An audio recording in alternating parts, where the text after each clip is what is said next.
ಇನ್ನು ಬೇಸಿಗೆ ಆರಂಭದಲ್ಲೇ ಕರ್ನಾಟಕದಾದ್ಯಂತ ಬಿಸಿಲಿನ ಝಳ ಹೆಚ್ಚಾಗಲಿದೆ. ಮುಂದಿನ 2 ದಿನಗಳಲ್ಲಿ ಕರ್ನಾಟಕದಾದ್ಯಂತ ಬಿಸಿಲು ಹೆಚ್ಚಳವಾಗುತ್ತೆ. ಜನಸಾಮಾನ್ಯರು ಎಚ್ಚರಿಕೆಯಿಂದ ಇರುವಂತೆ ಇದೀಗ ಹವಾಮಾನ ಇಲಾಖೆ ಸೂಚನೆಯನ್ನ ಕೂಡ ನೀಡಿದೆ. ದಕ್ಷಿಣ ಕನ್ನಡ, ಉಡುಪಿ ಜಿಲ್ಲೆಗಳಲ್ಲೂ ಗರಿಷ್ಠ ಉಷ್ಣಾಂಶವಿದೆ.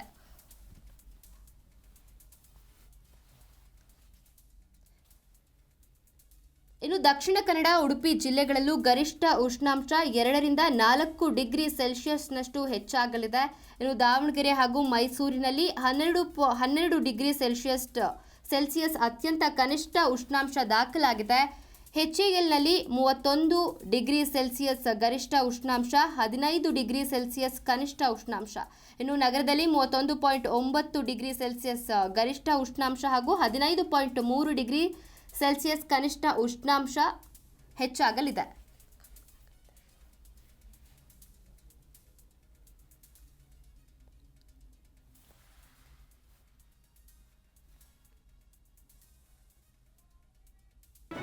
ಜಿ ಕನ್ನಡ ನ್ಯೂಸ್ ಈಗ ನಿಮ್ಮ ಮನೆಯಲ್ಲೇ ನೋಡಿ.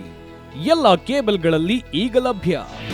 ನಿಮ್ಮ ನೆಚ್ಚಿನ ಜಿ ಕನ್ನಡ ನ್ಯೂಸ್ ಈಗ ಸನ್ ಡೈರೆಕ್ಟ್ ನಲ್ಲಿ number 292, Tata play number 1664, Jio TV number 1334, NXT digital number 30, in cable number 30, city networks 51, U digital number 162, GTPL number 17, Rockline telecommunications number 42, Shri Basaveshwara cable number 168, rural cable network 60, Vinayaka digital 57, Abhishek cable 821, city channel 53, Siddeshwara cable network 57, V4 digital Infotech 628, Surya digital networks 53, Gajanan digital number 836, Malnad Infotech Private Limited number